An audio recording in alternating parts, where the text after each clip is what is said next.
She should have just bought flour and gone home. That was the plan. Drive the wagon to Cold Creek Market, get supplies, and be back at the manor before the mountain fog swallowed the road whole. But the sound that met Elelonena Whitlow that morning wasn't the usual haggle of farmers and merchants. It was meaner, sharper. It was the sound of a crowd that wanted blood. She pulled her gray cloak tighter, her boots sinking into the mud. Through the thick, swirling mist, she could see it. A wooden platform, slick with morning dew.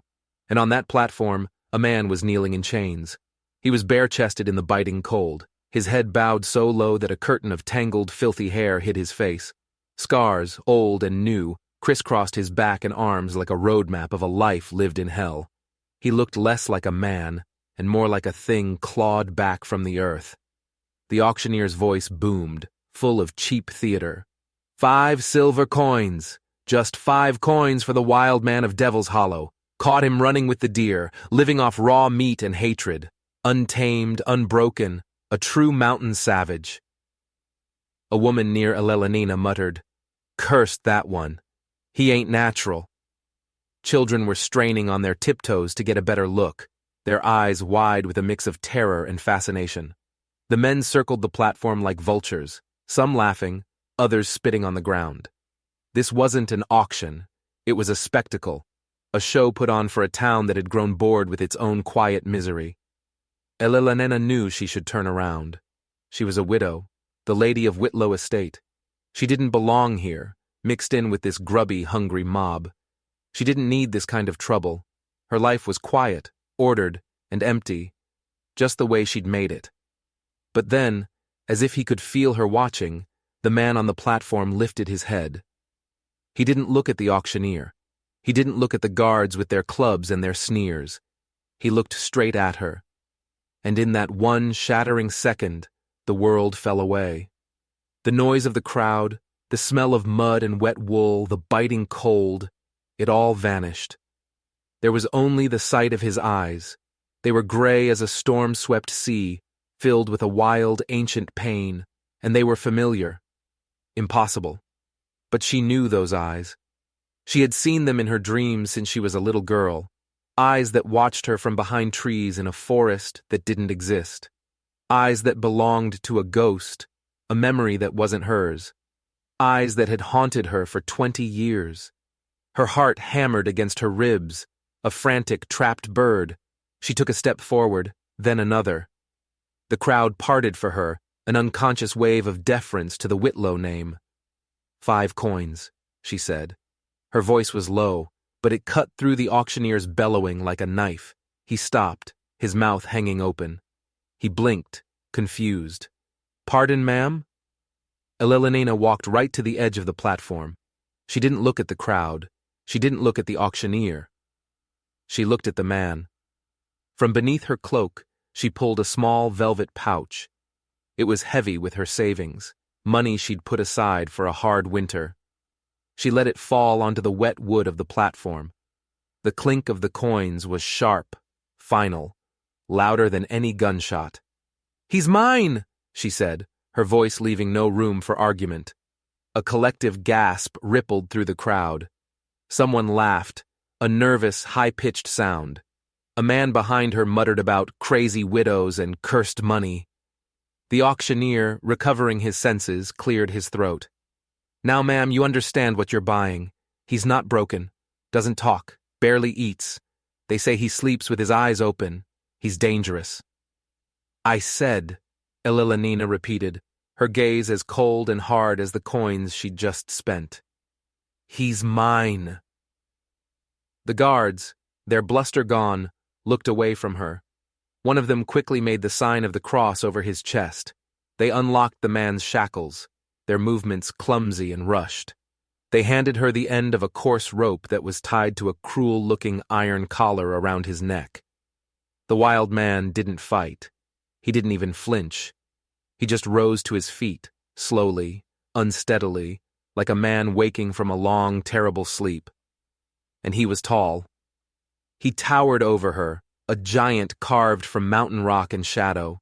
His shoulders were tense, like a bowstring pulled taut. She expected him to smell of filth and rot, but as he stood before her, she caught a strange scent. Pine needles, wood smoke, and the faint metallic tang of old blood. She turned and walked away from the platform, the rope held loosely in her hand. He followed.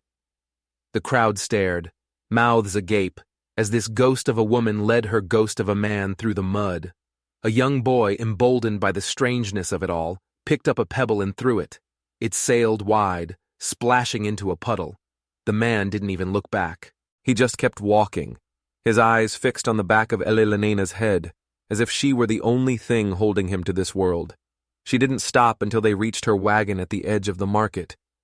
She didn't speak. She just nodded toward the back. He understood. Without a word, without a struggle, he climbed in. The wood of the wagon bed groaned under his weight. She tied the rope to a metal ring inside, her fingers brushing against the cold iron of his collar for a fleeting moment. His skin was cold, but beneath it she felt a tremor, a faint vibration of life. He didn't look like a beast up close. He looked like a soldier who had lost his war, his flag, and his name, left behind on a battlefield no one else could see. The road back to Whitlow Estate was a lonely, winding serpent of a thing, cutting through dense, dark woods that huddled close on either side. Elena drove the wagon in a tense silence, the reins loose in her hands. The fog followed them, clinging to the wheels, crawling over the supplies in the back, a silent, curious entity. She risked a glance over her shoulder once. He was sitting perfectly still, staring out at the trees. Not like a prisoner, but like a king surveying a lost kingdom. He was watching the forest with a look of profound, aching familiarity. When they finally arrived at the estate, the grand old manor looked like a gray ghost itself, half shrouded in the mist. The servants rushed out, their faces a mixture of confusion and alarm when they saw the chained stranger in the back of the wagon. "Miss Whitlow, in God's name, what have you done?" Her head housekeeper Martha gasped. Elena raised a single hand, silencing them all. "Take the supplies inside," she commanded, her voice calm but firm. "Leave him to me." She led him not through the grand main entrance, but through a small side door that led to the east wing. The servants scattered, their whispers following her like the rustle of dry leaves. This part of the house hadn't been used in years, not since her parents had died. Dust lay thick on the furniture, and the air was cold and stale, smelling of disuse and forgotten memories. She unlocked the door to one of the guest bedrooms and stepped aside. "This is yours," she said, her voice echoing slightly in the empty space. "For now." He just stood there in the hallway, the rope slack in her hand, looking at the room as if it were a cage made of velvet and wood instead of iron. She pointed to the wash basin by the fireplace, the clean folded linens on a chair, the thick mattress on the bed. "I won't lock the door," she said, her eyes meeting his. "But I will know if you try to run." He gave no sign that he'd heard her. Nothing. He just stood there, a statue of dirt and sorrow. Then, after a long, drawn-out moment, he stepped into the room. He didn't go to the window or test the door. He walked to the bed and sat on the very edge, his large frame looking out of place on the soft mattress. He sat as if he was unsure what to do with the concept of comfort. His broad shoulders rose and fell once, a single deep breath. That was all. Elena found herself standing in the doorway, unable to move, her heart thudding a loud, uncomfortable rhythm against her ribs. She had 1,000 questions. "What is your name? Where did you come from? Why do I know your eyes?" But something stopped her. Some deep, primal instinct told her that he didn't have the answers. Not yet. Maybe he'd never had them. She pulled the door closed, the latch clicking softly into place. It was the loudest sound she'd ever heard. Alone in the dusty corridor, with the full weight of her insane, impulsive decision pressing down on her, she leaned against the wall and pressed a hand to her chest. Those eyes. She hadn't just seen them in a dream. She knew it now with a certainty that chilled her to the bone. They hadn't just been watching her. They had been waiting for her. The question was no longer where she had seen them. The question was why. And what in God's name was going to happen now that she had brought them home? The next morning, the world outside was wrapped in a brittle, silent frost. Gray light, thin and weak, filtered through the grimy windows of the east wing, painting pale stripes across the floorboards. Elena stood outside his door, her fingers curled around the cold brass knob. She had barely slept, her mind racing with the impossibilities of the day before. The silence from inside the room was absolute, a heavy, waiting stillness that seemed to put pressure on the very air. She held her breath, turned the knob, and pushed the door open. He was awake. He wasn't in the bed. He was sitting cross-legged on the bare wooden floor, facing the cold, empty fireplace. His posture was perfect, his back ramrod straight. The basin of water she had left for him was untouched. The clean towel was still folded neatly beside it, but next to him on the floor was a small, meticulously arranged pile of kindling and twigs. Where had he gotten them? She hadn't heard him leave the room. She hadn't heard a single sound all night. He didn't look at her, not at first. He seemed to be in a trance, his focus entirely on the fireplace. Only after she had stood there for a full minute did his head turn, and those pale, storm-gray eyes lifted to meet hers. They were still watchful, still feral, but there was something else in them now, a flicker of something impossibly calm. "You didn't run," she said. It wasn't a question. He didn't answer with words. Instead, he reached for a small piece of flint he must have found somewhere, in the walls, under the floorboards, God only knew where, and struck it against a shard of stone. A few weak sparks danced over the twigs and died. He didn't seem frustrated. He just prepared to strike it again, a man engaged in a patient, familiar ritual. She watched him for a moment, this strange, silent man building a fire in a room that had a perfectly good bed. "You don't have to stay on the floor," she said softly.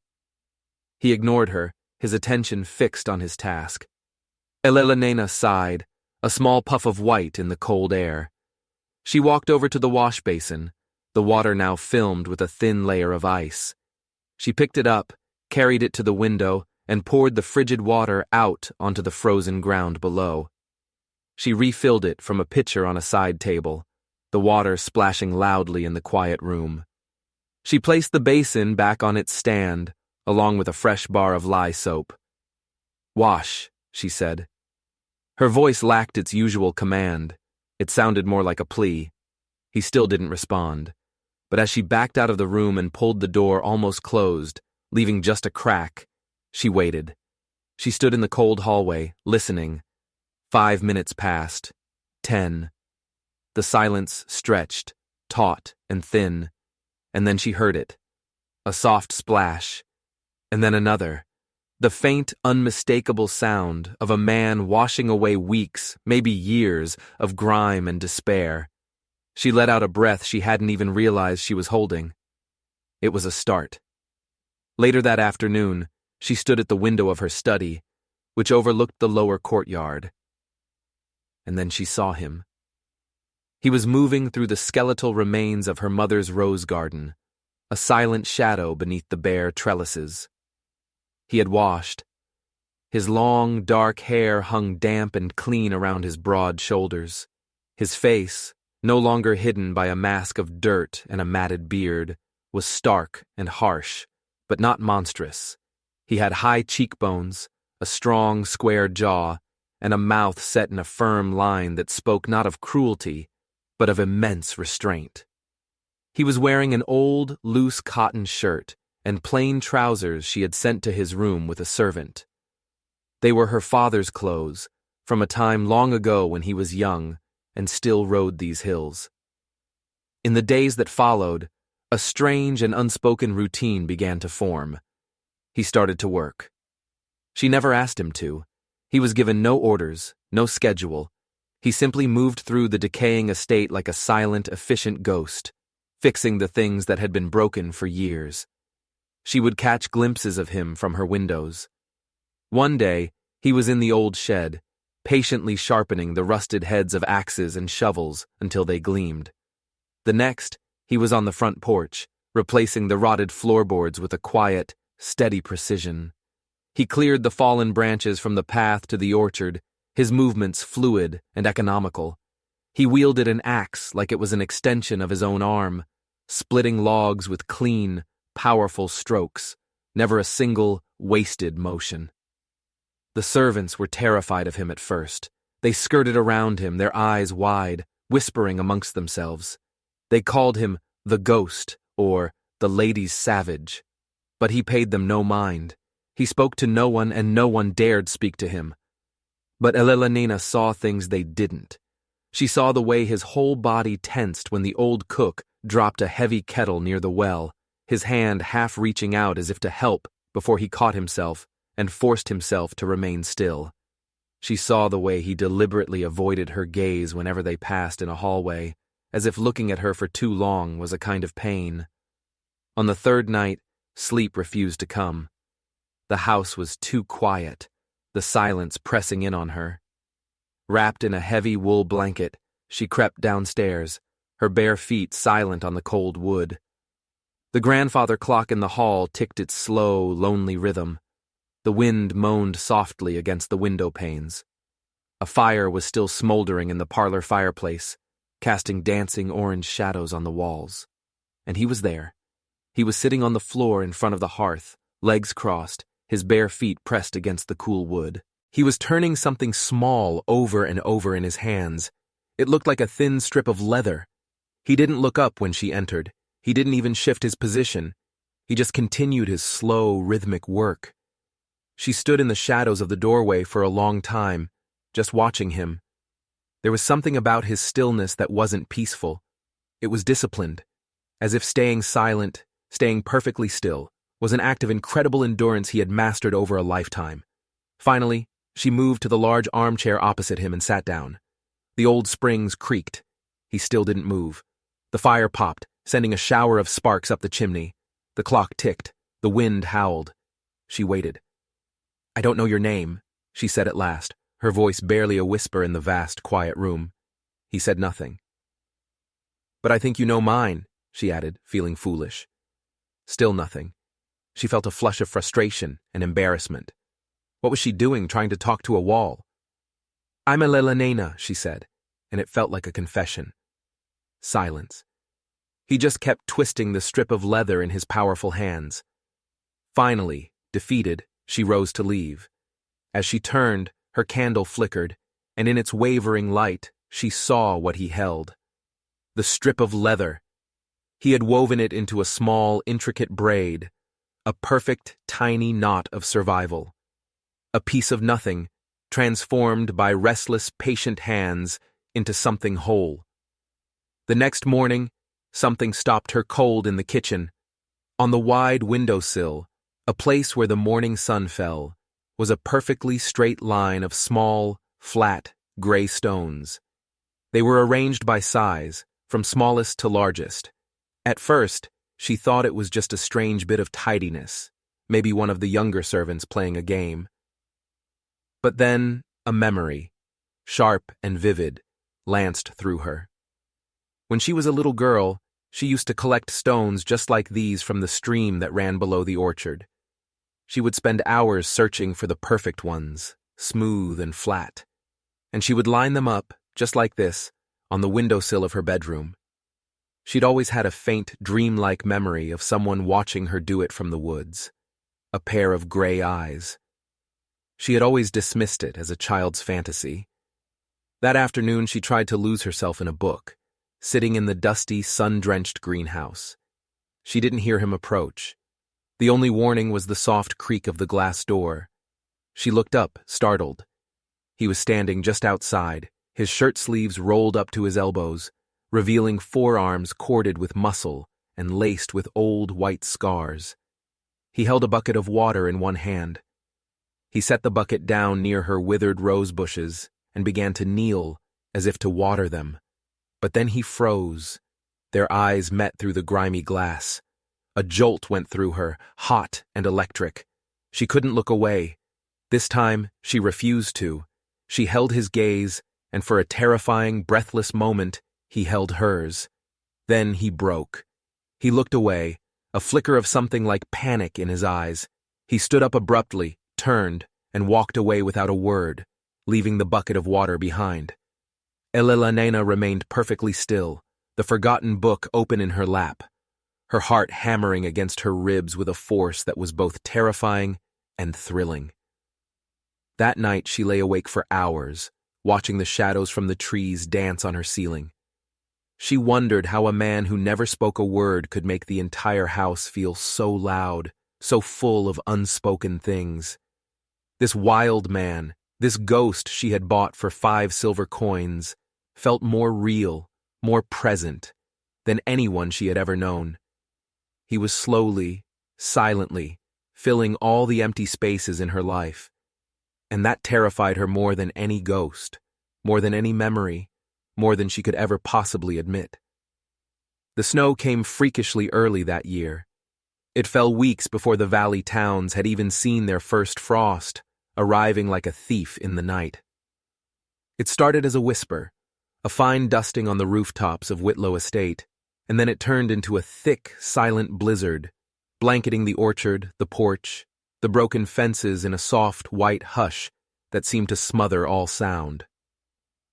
Elena woke to a world gone quiet, the kind of profound silence only a heavy snowfall can bring. She pulled back the heavy velvet curtain and watched the fat, wet flakes twist and dance in the wind. She dressed quickly, pulling on wool and lacing her boots tight. The servants wouldn't be up for hours yet. They never were before dawn. She had to check on the horses. The stable roof had been sagging for months, a problem she'd kept putting off. Now, she had a sick feeling in the pit of her stomach. If that roof collapsed under the weight of this wet, heavy snow, she would lose more than just her animals. She'd lose the last, truly living part of this dying estate. The snow was already deep, swallowing her boots as she crossed the yard. The cold was a physical thing, biting at her exposed skin. She didn't see the tracks until she was halfway to the stables. She stopped dead. They were huge, not human. 3 sets of them, deep in the fresh snow, moving close together. A low growl, like the rumble of distant thunder, split the silent air. Her blood turned to ice. The first wolf was standing just beyond the fence line, a massive gray beast with eyes that glowed a sickly yellow in the pre-dawn light. Its fur was bristled, its back arched, and its hot breath plumed in the frigid air. It didn't move. It just watched her. Then a second wolf emerged from the trees to its left and a third to its right. They were ghosts made of shadow and snow, silent, patient, and absolutely certain.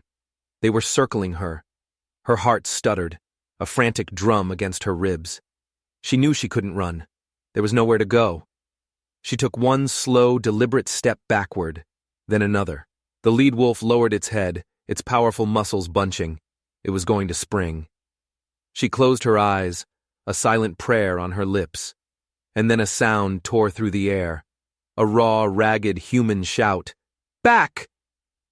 He came out of the trees like a storm, her wild man, bare-armed despite the savage cold, his boots crunching hard into the snow, his dark hair a wild tangle around his face. He didn't hesitate for a second. He moved so fast he was a blur, planting himself directly in front of her, his arms spread wide, a human shield. The wolves froze. Not in fear, in recognition. He didn't flinch. He didn't reach for a weapon. He just stood there, making himself bigger, his eyes locked on the pack leader. Then he did something that made Elena's mind reel. He growled, a low, guttural sound that vibrated from deep in his chest. It wasn't the sound of a man imitating an animal. It was the sound of an animal. The lead wolf tilted its head, confused. He growled again, sharper this time. It wasn't just a sound. It was a word, a command in a language older than men, a language of tooth and claw and moonlight. And the wolves obeyed. One by one, they lowered their heads in a gesture of submission. They backed away slowly, their yellow eyes never leaving him. Then, as one, they turned and vanished back into the trees, dissolving into the swirling snow as if they had never been there at all. The silence that fell in their wake was deafening. Elena's knees buckled.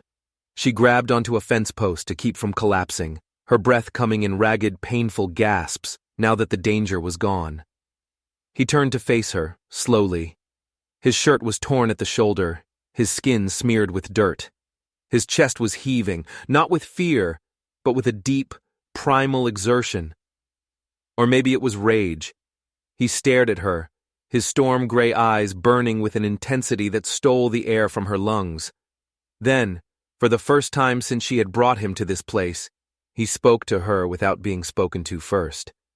His voice was a low, rough rasp, like bark being stripped from a tree, a voice that hadn't been used for years.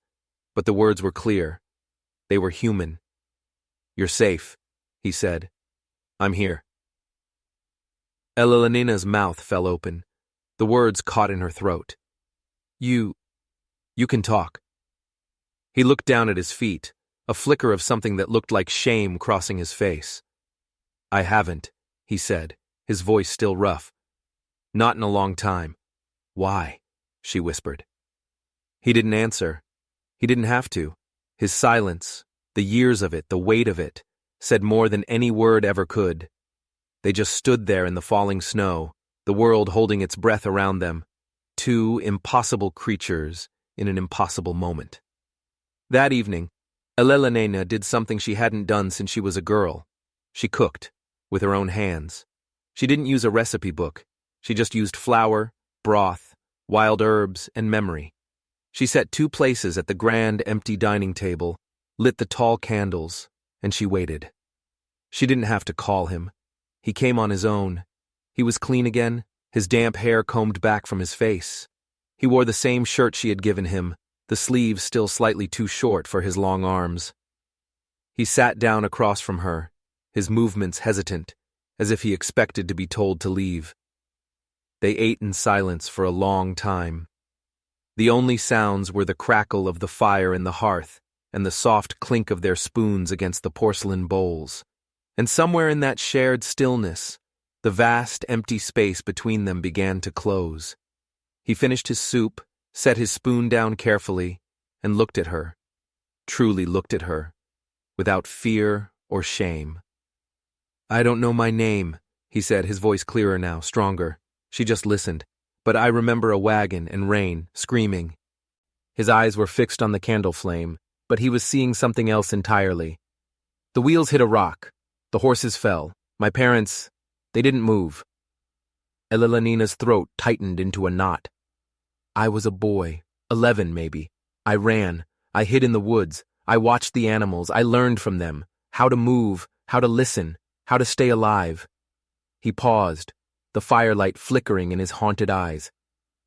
Then I was caught, sold, caged. I learned to be quiet. It was safer." She reached across the wide table, her fingers trembling slightly, and brushed his hand. He didn't pull away. "I used to dream of you," she whispered, the confession tumbling out of her. "When I was a girl, I saw your eyes in the woods." He looked from the flame to her face, his expression unreadable. She rose from her chair, her legs unsteady, and walked around the table to his side. He looked up at her, confused, vulnerable, and she leaned down and kissed him. It was a soft, slow, tentative kiss. A question. He was perfectly still for a moment, and then his hand, calloused and rough, found her waist, pulling her closer, and he kissed her back. It wasn't a kiss of hunger or lust.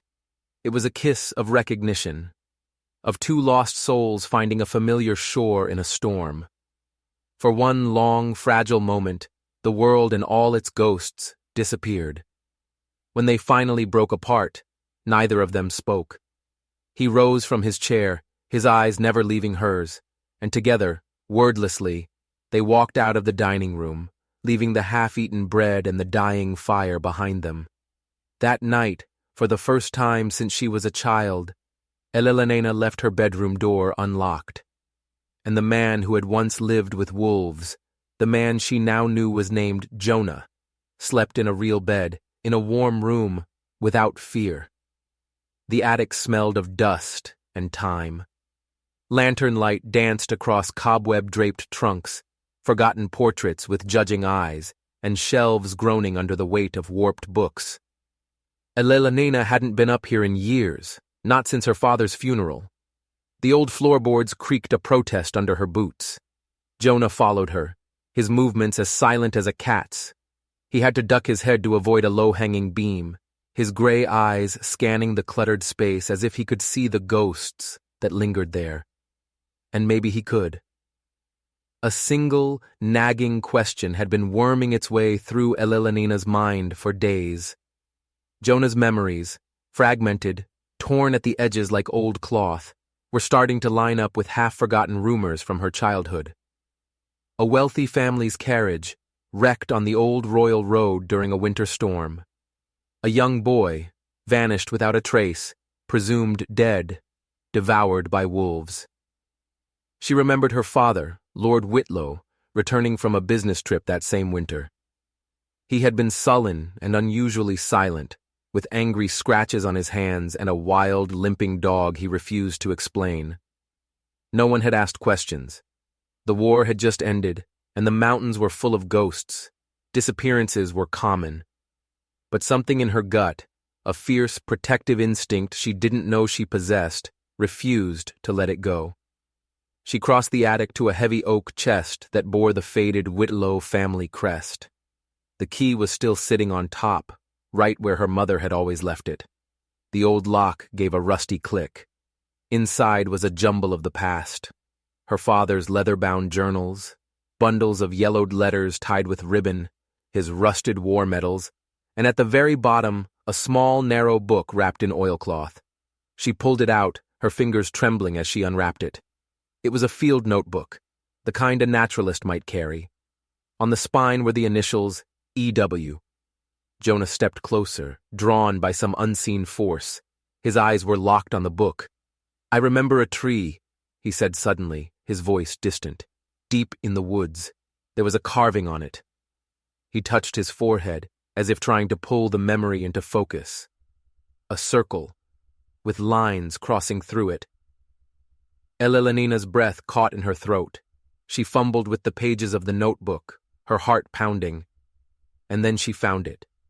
A faint pencil sketch, nearly smudged into oblivion by time. It was the exact symbol he had just described. A complex, circular design, and beneath it, written in the margin in her grandfather's sharp, slanted handwriting, was a name. Elara. "That was my aunt," Elena whispered, her voice shaking. "She disappeared when she was just a girl. They said she fell through the ice on the river during a thaw. They never found her body." Jonah stared at the symbol, his eyes wide. "I saw it," he said, his voice filled with a strange reverence.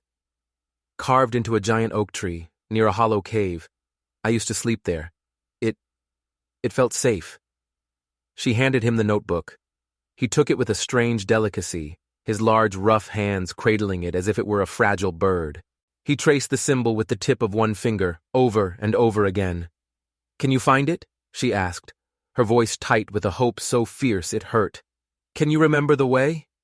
He looked up from the book, his gray eyes meeting hers. "I think so," he said. They set out before dawn the next morning. Elena rode her white mare, while Jonah walked beside her, wrapped in a thick wool cloak, a hunting knife strapped to his belt. The forest was a silent, skeletal cathedral around them, the bare branches of the trees creaking like old bones in the wind. They didn't speak. The only sounds were the crunch of their steps in the frozen snow and the soft puffs of their breath in the frigid air. After hours of walking, cutting a path through unmarked wilderness, he stopped. They were in a small clearing, tucked away between two steep, rocky ridges. In the center stood a massive, twisted oak tree, its roots gnarled and exposed like the arthritic fingers of an old man. Without a word, Jonah fell to his knees and began to dig at the base of the tree with his bare hands. The ground was frozen solid, but he clawed at it with a frantic energy, dirt and ice packing under his fingernails. Elena slid off her horse and knelt beside him, using the tip of her own knife to help break up the frozen earth. And then, their fingers hit something hard. Wood. Jonah scraped away the last of the dirt and snow. It was a rotted plank, the lid of a small buried chest. The wood was splintered and decayed, but the symbol, the crossed circle, was still faintly visible, burned into its surface. And beneath it, 2 more carved letters. J.W. Jonah Whitlow, Elelenina breathed, tears freezing on her cheeks. It was real, all of it. Jonah looked up at her, his face smeared with dirt, his eyes shining with a light she had never seen before. And for the very first time, he smiled. It was a small, hesitant thing, worn and cracked at the edges, but it was real. I never knew, he said, his voice thick with emotion. I never knew if it was a memory or just a dream. Sometimes, she whispered, taking his dirty hand in hers. They're the same thing. They returned to the estate as the first snowflakes of a new storm began to fall. That night, the fire in the parlor burned brighter than ever before. Elelenina laid out clean clothes, hot water, a razor. Jonah didn't hesitate. He washed, he shaved, he combed his hair. And when he stepped back into the firelight, Elelenina stared. The wild man was gone. The ghost was gone. In his place stood the man he was always meant to be, the boy who had survived. They sat beside each other on the hearthrug, sharing bread and cheese in a comfortable silence. It wasn't the tentative closeness of a new romance. It was something older, deeper, something earned, something sacred. Do you remember your mother's voice? Elelenina asked softly. Jonah stared into the flames. No, just sounds, a scream, the rain, the crack of wood. I was 8 when my mother died, she said, her own voice a whisper. I remember the smell of her perfume, the song she hummed, but her voice. I'm not sure if I really remember it, or if I've just made it up in my head so I wouldn't forget. He looked at her then, his gaze full of a profound understanding. There's something worse than pain, he said. What? She asked. Forgetting, he replied. She nodded slowly, a single tear tracing a path through the soot on her cheek. Then I don't want to forget anything else, she whispered. Not even the parts that hurt.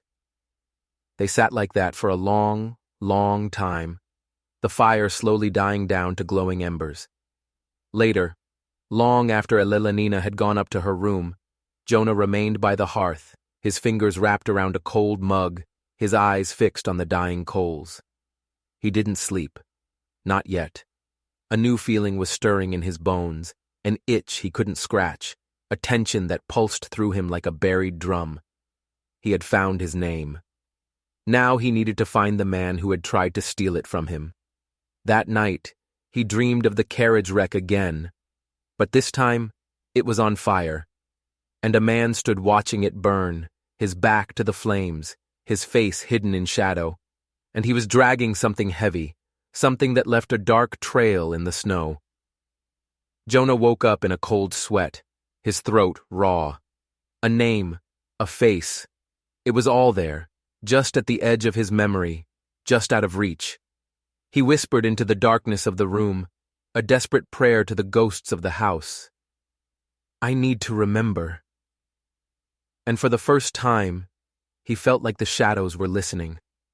A thin, treacherous veil of ice had coated the entire estate by the time the letter arrived. The courier was a young boy, breathless and red-cheeked from his hard ride through the mountain pass. Elelenina took the sealed envelope, the wax crest of the sheriff's office in Inbay, cool against her skin. She tipped the boy an extra coin for his trouble and sent him on his way with a hot drink. She didn't open it right away. She waited until she was standing in front of the roaring fire in her study, her fingers slowly, deliberately breaking the seal.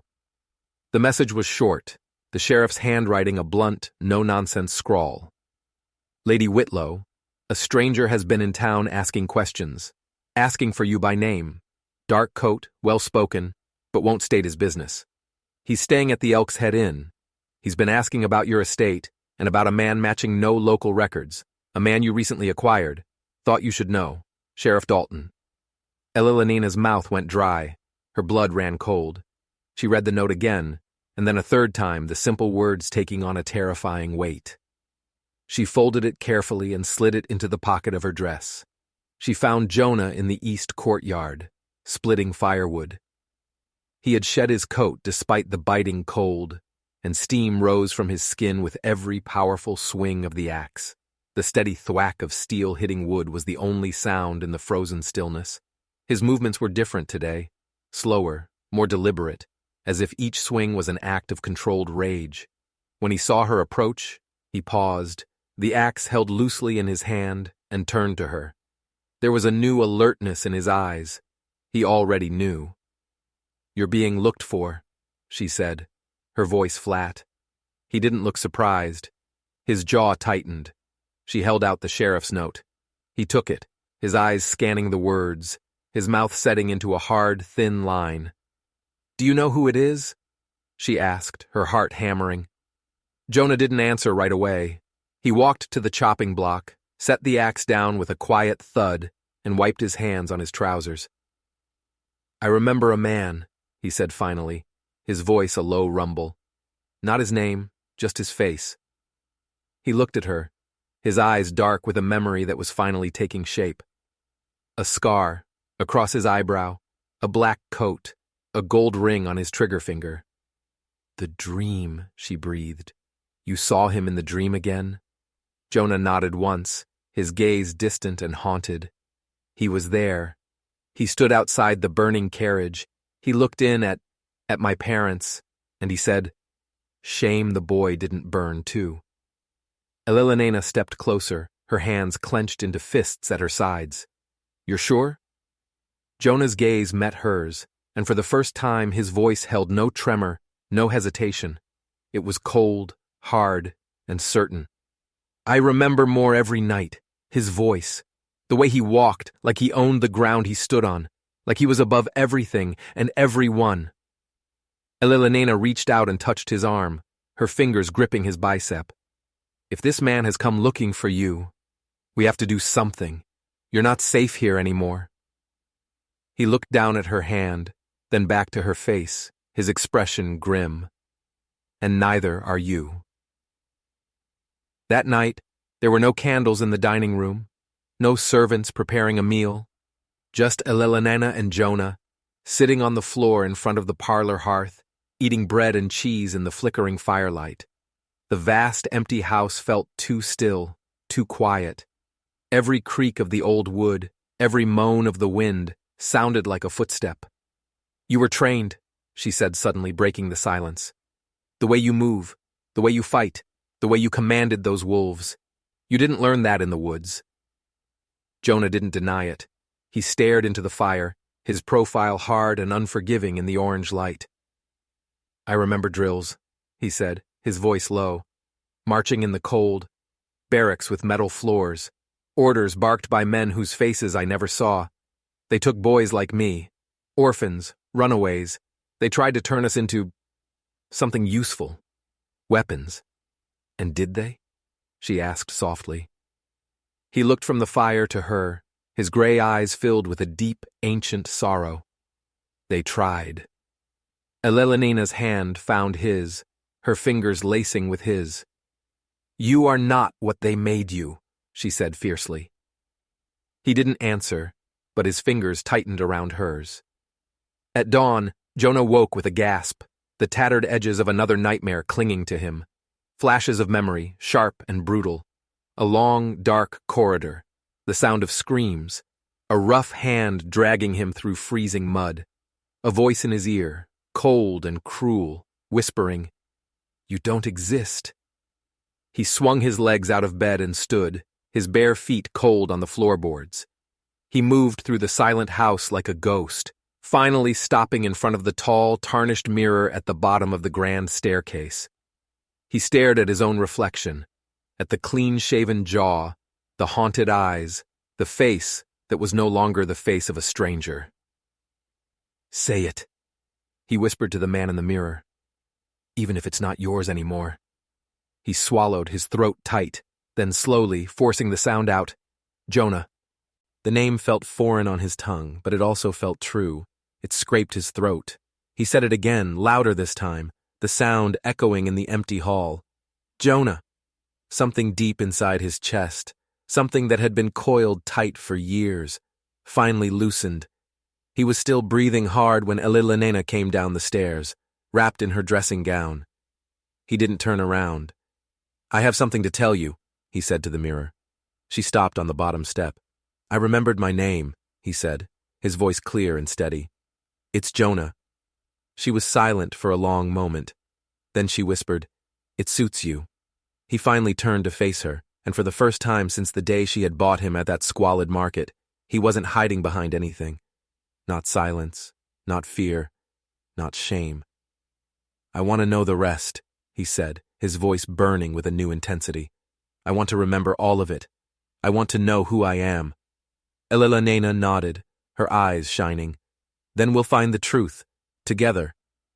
But before she could say another word, a loud, heavy knock echoed through the front hall. It wasn't a tentative knock. It was measured, confident. The knock of someone who had waited a very long time to be let in. They both froze, turning toward the sound. Elena's heart leaped into her throat. Jonah moved to the window, his movements swift and silent, and peered through a crack in the heavy curtains. His entire body went rigid. "It's him," he breathed.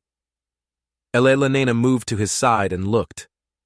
The man on her porch was just as Jonah had described. He wore an expensive black coat, his boots polished to a high shine despite the mud on the road. A dueling saber with a silver hilt hung at his hip, and a thin white scar cut a jagged path from his eyebrow to his cheek. Elena didn't wait for a servant. She didn't hesitate. She walked to the massive oak door, turned the heavy iron key, and pulled it open herself. The man on the porch tipped his hat, a predatory smile playing on his lips. "Lady Whitlow, forgive the intrusion." His voice was smooth, cultured, but his eyes were as cold and dead as a snake's. "I believe we have a matter of some urgency to discuss." Her hand remained firm on the door, blocking his entry. "State your business," she said, her voice like ice. "I'm looking for someone," he said, his gaze flicking past her into the dim hall. "A man, tall, wild-looking, said to be dangerous. The talk of the town is that you acquired him recently." She didn't grace him with a response. Then Jonah stepped out of the shadows and into the doorway beside her. The man's smile flickered, just for a second. His eyes narrowed. "Well, well," he drawled. "There he is, the ghost of the mountains."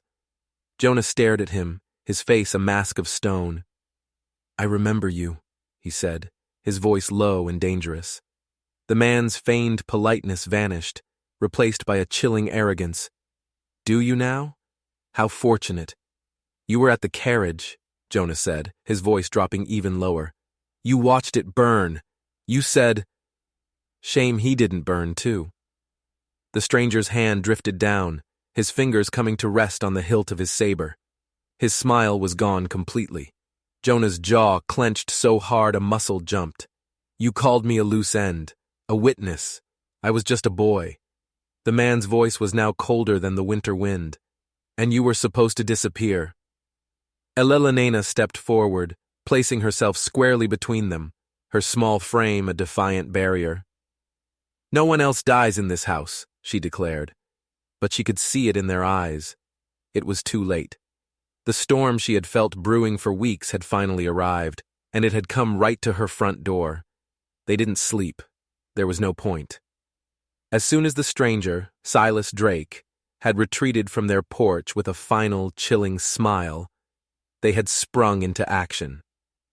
The time for hiding was over. The time for running had begun. Elena moved through the silent house with a grim purpose, packing supplies. Blankets, dried meat, a pouch of herbs, a small bottle of laudanum from the medicine cabinet. Jonah gathered the weapons. Her father's old rusted revolver, which likely hadn't been fired in 20 years. A heavy hunting knife, and the short-handled axe he favored. Neither of them spoke of the confrontation at the door. They didn't need to. Silas Drake hadn't come to talk. He had come to finish a job he'd started a decade ago. Jonah had seen it in his eyes, a cold, calculating certainty. And he hadn't come alone. They both knew that.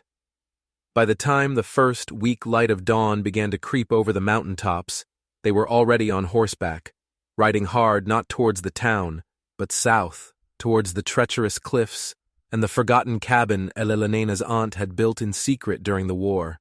It was their only chance, a place hidden in a deep gully, marked by nothing more than a crumbling stone chimney, a place no one had set foot in for years. The snow had hardened overnight into a brittle, icy crust. Their horses' hooves made a sharp, cracking sound as they rode in single file, Jonah in the lead. He moved with a new, lethal grace, his eyes constantly scanning the skeletal trees on either side of the narrow path. Elelina followed close behind, her wool cloak pulled tight around her, her jaw clenched against the biting wind. They didn't speak until they reached a sharp bend in the frozen river. "We'll rest here," Jonah said, his voice a low command. "The water's clean, no tracks on the banks." Elelina slid from her mare's back, her body aching from the hard ride. She rubbed the horse's neck and sat on a moss-covered stone, her hands trembling, not from the cold, but from the adrenaline that was singing through her veins. Jonah handed her the water skin. "Do you think he'll follow?" she whispered. Jonah didn't answer. He was crouched by the riverbank, his gaze fixed on the ground. He ran his fingers through the icy mud. Then he went still.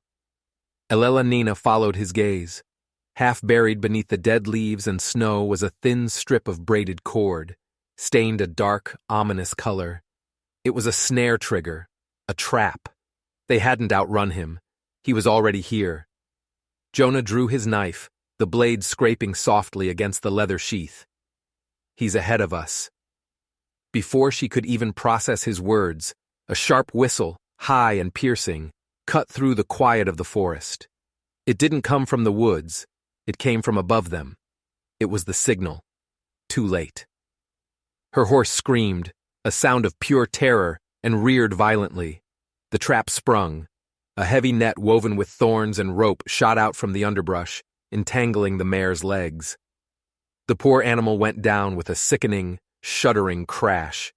Elelina was thrown clear, tumbling into the thorny bushes, the air knocked from her lungs. Her ears were ringing. She could taste blood. Jonah didn't have time to react. A second rope, a thick, brutal loop, snapped out from the trees and cinched tight around his waist, yanking him off his feet. He hit the frozen ground with a sickening thud and was dragged backward across the icy dirt, helpless. And then Silas Drake stepped out from behind a large pine tree, his black coat a slash of darkness against the white snow, his silver-hilted saber drawn and gleaming. Two other men emerged from the trees behind him. They were rough-looking, hired thugs, one armed with a rifle, the other with a heavy wooden cudgel. "Well, well," Silas drawled, his lips curling into a thin, triumphant smile. "I didn't think you'd run so fast, or so far.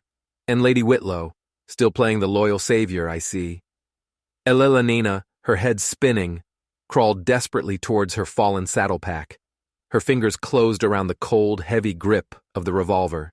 She could hear Jonah growling, a low, furious sound of pure rage. Silas strolled over to him and crouched down, the tip of his saber tracing a line in the snow beside Jonah's face. "You should have stayed lost, boy," he hissed. "You surviving all these years? That's the problem. You remember too much." "I remember you murdering my family," Jonah spat, his voice thick with hate. "You don't remember anything clearly. You were a child." "I remember enough." Silas raised his saber, the polished steel catching the weak morning light. He was going to kill him. Right here. And then Elelina fired. The old revolver bucked in her hand, the shot echoing through the forest like a crack of thunder. One of Drake's men screamed and stumbled backward, clutching his leg, a dark stain spreading across his trousers. Jonah used the split-second distraction. He twisted his body with explosive force, drove his knee hard into Silas's chest, and rolled free of the rope. It sliced into his skin, but he didn't seem to notice the pain. He lunged to his feet, no longer a man, but a cornered animal, and tackled Silas, driving him hard into the ground. The saber flew from Silas's hand, landing in a snowdrift. They wrestled in the frozen mud, a brutal, desperate fight of fists and knees. Jonah slammed his elbow into Silas's jaw with a sickening crack. The man went limp for a fraction of a second. It was all the time Jonah needed. He grabbed the axe from his own belt and staggered to his feet. The second thug, the one with the cudgel, charged him. Elelena didn't hesitate. The revolver was empty, useless. She threw it at the man's face and drew the long, thin knife from her boot. As he lunged at her, she ducked under his wild swing and drove the blade up, deep into his side, with all her strength. He made a soft, surprised sound, and then collapsed at her feet. Jonah stood over the groaning form of Silas Drake, his chest heaving, blood dripping from a cut on his forehead. Elelena staggered over to him, her fine clothes torn and stained, her hair a tangled mess. "You're hurt," she whispered, her voice shaking. "No," Jonah said, his voice rough. He pulled her into a fierce, protective embrace. "You!" She shook her head against his chest, but hot tears of shock and relief were finally stinging her eyes. Silas groaned again, his hand weakly reaching for his lost saber. Jonah turned toward him, the axe still gripped in his hand, his expression murderous, but he didn't move to finish it. "No," he said, more to himself than to her. "Let him crawl back to whoever hired him. Let him tell them that I'm still alive. Let him tell them how he failed." "You're letting him go?" she breathed, incredulous. "I'm letting him live," Jonah corrected her, his voice grim. "For a man like him, that's a fate worse than death." Elelena looked down at the pathetic, bleeding man whimpering in the snow, and she knew, with a chilling certainty, that Jonah was right. Men like Silas Drake didn't fear dying. They feared being seen as weak. They feared irrelevance. And they had just handed him a lifetime of it. That night, they found a shallow cave under an overhanging cliff. They didn't dare light a fire. They huddled together for warmth under the blankets, listening to the lonely sound of the wind sighing through the pines and the occasional soft crack of snow falling from the high branches. Jonah's skin was still cold, his hands trembling slightly, though he tried to hide it from her. "I don't want to run forever," Elelena whispered into the darkness. "You won't have to," Jonah promised, his voice a low rumble against her ear. "I want to live somewhere the past can't find us." He was quiet for a long time. Then he pulled her closer, his arms a circle of strength around her. "Then we'll build it," he whispered. "Out of stone, out of nothing. Together." In the far distance, a lone wolf howled, a long, mournful cry. But this time, it didn't sound like a threat. It sounded like a salute. Spring arrived late that year, hesitant, as if it were afraid to touch a land that was still bruised and healing. The snow finally retreated, surrendering the ground to damp, dark earth, and the first pale green shoots pushing their way up through the frost. The forest itself seemed to hold its breath, the silence a memory of the violence that had passed through it in the cold months. High on a hidden ridge, sheltered by ancient pines, a new shape began to rise from the earth. A cabin. It wasn't a grand manor. It was a simple, sturdy thing built on a stone foundation Jonah laid himself. The walls were timber he hauled from the forest floor, and the roof was made of reclaimed boards. Every beam was placed by his own hand, every nail driven with a fierce, quiet purpose. Elelena worked right beside him, her sleeves rolled up, her face smudged with dirt and sweat. She learned to mix mortar, to plane wood, to feel the satisfaction of a day's hard labor. Her laughter, when it came, was a rare and beautiful sound, as real and honest as the house they were building. Each piece of the cabin was a defiant answer to all that had been taken from them. A new rhythm settled over their lives. The mornings belonged to Jonah. He woke before the sun, split firewood, hauled fresh water from the spring, and checked the snares he'd set for small game. His dark hair was shorter now, his beard neatly trimmed. He kept the thin, white scar on his jawline, a silent reminder. Elelenena owned the rhythm of the days. She cooked their meals over an open fire, planted a small, precious garden with seeds she'd salvaged, and stitched curtains from old linen. This simple domestic life would have felt like a prison to the woman she used to be. Now, it felt like a different kind of survival. The best kind. They didn't speak of Silas Drake, or the fight, or the blood. The memory was a silent ghost that lived with them, in the way Jonah would still freeze at the sound of a snapping twig, or the way Elelenina still kept the old revolver, cleaned and loaded now, under her pillow at night. But the silence between them was no longer a heavy, suffocating thing. It was a shared space, a comfortable quiet, born of trust and understanding. One evening, as the sun was setting, bleeding red and orange across the sky, Elelenena found Jonah sitting on a large boulder at the edge of the ridge. He was just watching the horizon, his powerful shoulders relaxed. She sat down beside him, her shoulder brushing against his. He didn't look at her. "Do you still think about them?" she asked softly. She didn't have to say who she meant. "Yes," he said, his voice low. "Not every day, but some days, the memory comes and it won't let go." He nodded slowly, his gaze fixed on the valley below.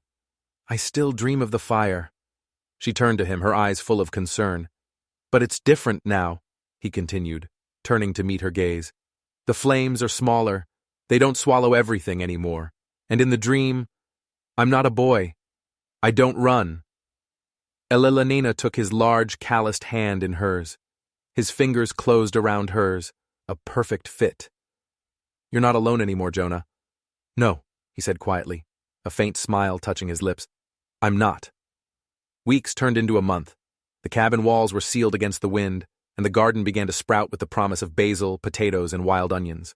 Just before the first thunderstorm of the season rolled in, Jonah finished reinforcing the roof. That night, as the rain hammered against the windows and the wind howled around the chimney, they sat inside, warm and dry. The fire burned brightly, and Elelenina read to him from an old book of poetry by the soft glow of a lantern. One morning, a rider appeared at the edge of their clearing. It was a boy, no older than 15, on a shaggy brown horse. He wore the blue wax seal of the in-bay sheriff's office on his coat. Jonah met him outside while Elelenina watched from the doorway, her heart in her throat. The boy handed Jonah a letter, gave a respectful dip of his head, and rode off without a word. Jonah stood there for a long moment, just staring at the sealed envelope. Then he walked inside and handed it to her. Her fingers trembled as she broke the seal. She read the words aloud, her voice shaking slightly. "Lady Whitlow, Silas Drake was found 2 weeks ago near the coast, wounded, delirious. He confessed to numerous crimes committed during the post-war estate purges, including the murder of the Whitlow family. Your name and the honor of your estate have been officially cleared. As for the boy, Jonah Whitlow, he is hereby declared a survivor, not a fugitive. You are both free to return. Sheriff Dalton." Elelenina slowly folded the letter, her vision blurred with tears. Jonah said nothing. He just watched her, his expression unreadable. "You're free," she whispered. He took a step closer, his tall frame filling the small cabin. "I've been free," he said, his voice a low, soft rumble, "since the day you looked at me and saw a man, not an animal." That night, they didn't light the fire. They let the warm summer darkness settle around them like a soft blanket. The wind whispered through the pines, and the cabin creaked gently, as if it were breathing with them. They lay on the narrow cot, and Jonah stared up at the wooden beams of the roof he had built. "Ilara," he said softly. She smiled in the darkness. "Still using my dream names?" "Elelenena, then," he said with a soft chuckle. "I want to tell you something, but not with words." She turned toward him in the dark. "Then show me." He took her hand and placed it gently over his heart. and she felt it. Strong, steady, and alive. A rhythm of survival, a rhythm of peace. In the profound silence that followed, there were no ghosts. There were no footsteps in the dark. Just two souls, breathing as one, under a roof they had built with their own hands. Far away, the wolves howled again, but this time it sounded like a song. Summer arrived in its full glory, a wave of heat and the droning hum of cicadas rolling over the mountains. The cabin they had built now looked as if it had always been there, nestled in the trees, a thin curl of smoke rising from its stone chimney. The land around it was alive, healed, and growing. Jonah stood at the edge of the clearing, bare-chested in the sun, a hammer in his hand. He was fixing the fence again. It didn't need fixing, but it had become his ritual, sharpening the tools, walking the perimeter, checking the roof. The past had taught him that vigilance was survival, but now, for the first time in his life, it didn't feel like fear. It felt like care. From the window, Elelenina watched him, a mug of chamomile tea warming her hands.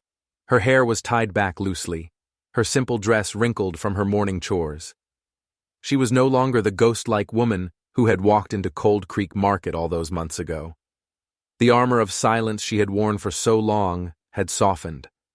She still didn't smile easily, but when she did, it was like the sun breaking through clouds. She opened the cabin door and stepped out onto the porch. "You're going to wear that fence down to nothing if you keep fixing it," she teased. Jonah turned, sweat glistening on his shoulders, his gray eyes lit with a quiet contentment. "Better a strong fence than a weak gate," he said. She raised an eyebrow. "Is that an old mountain proverb?" He shrugged, a boyish grin touching his lips. "Maybe. I might have just made it up." She sat on the top step of the porch, tucking her feet beneath her skirt. "I've been thinking about something," she said after a moment. Jonah wiped his hands on a rag and leaned against a porch post. "What's that?" She looked out over the sea of green trees that stretched below them. "We could go back, not to the estate, but into town. Inbay has changed. The sheriff is an honest man. They know the truth now." He didn't answer right away. "You wouldn't have to hide your name anymore," she added softly. "People wouldn't look at you like you were a threat." "And you?" he asked, his voice gentle. "Would they look at you like a lady again?" She gave a small, wry smile. "I don't think I ever want to be one of those again." Jonah walked over and sat down on the step beside her, so close their shoulders touched. "I used to think being forgotten was the worst thing in the world," he said, his gaze distant. "Now I think being misunderstood might be worse." She leaned her head on his shoulder. It felt like coming home. "I don't care how they see us," she said. "Do you really mean that?" "I mean it." They sat in a comfortable silence, the warm breeze fluttering the hem of her dress, the wood of the porch creaking softly beneath them. Later that day, they rode into town. They weren't dressed for church or for making an impression. They were just two people on horseback, moving slowly down the trail that had once been their path to hiding. Cold Creek Market seemed smaller than Elelenina remembered, or maybe it was just that the fear was gone. People stared, of course. A few whispered behind their hands. But no one was hostile. They were just curious. They bought flour, coffee beans, and thread at the general store, the shopkeeper treating them with a newfound respectful distance. At the edge of the market square, Elelenina reined in her horse and looked at the spot where the auction platform had once stood. It was gone. Only a few rotted posts remained, leaning crookedly in the dirt. Jonah stopped beside her. His hand reached out and brushed hers. "I remember this place," he said, his voice quiet. "It's strange. It doesn't scare me anymore." "That's because you're not what they said you were," she said. "No," he replied, turning to look at her, his eyes full of a love so deep it took her breath away. "I never was." When they returned to the cabin that evening, the sun was setting, painting the treetops in shades of gold and rose. The rhythm of their life together returned as if it had never been interrupted. After a simple supper, they sat outside under a canopy of stars, a small, steady fire crackling between them. The night was alive with the song of crickets and the soft murmur of the woods. Elena reached for his hand. "Do you ever wonder," she whispered, "what would have happened if I hadn't bought you that day?" Jonah looked at her, his face illuminated by the firelight. "I think I would have found my way to you eventually," he said with a quiet certainty. "Or maybe you would have found your way to me." She smiled, a genuine, unguarded smile that reached her eyes. "I used to think I was broken," she confessed, her voice barely a whisper, "that I was born with a part of me missing, a part that couldn't connect to the world." "You weren't missing anything," he said, his voice thick with emotion. "You were just waiting." "For what?" "For someone who could see you." They leaned into each other then, their foreheads touching, their breath mingling in the cool mountain air. The stars above them were a vast, silent, glittering sea, and for the first time in either of their lives, the future wasn't a weight, a threat, or a question. It was a door they would walk through together, not with fear, not with vengeance, but with steady hands, calloused and sure. The world would go on with its loud voices and its small cruelties, its old ghosts and its new rumors. But here, in this small clearing, they had carved out of silence and sorrow. Two lost souls had done more than just survive. They had chosen to live. And that was an ending no one else could have written for them, because they had written it for themselves. If you enjoyed this story of survival and justice, don't forget to subscribe for more tales from the edge of the world.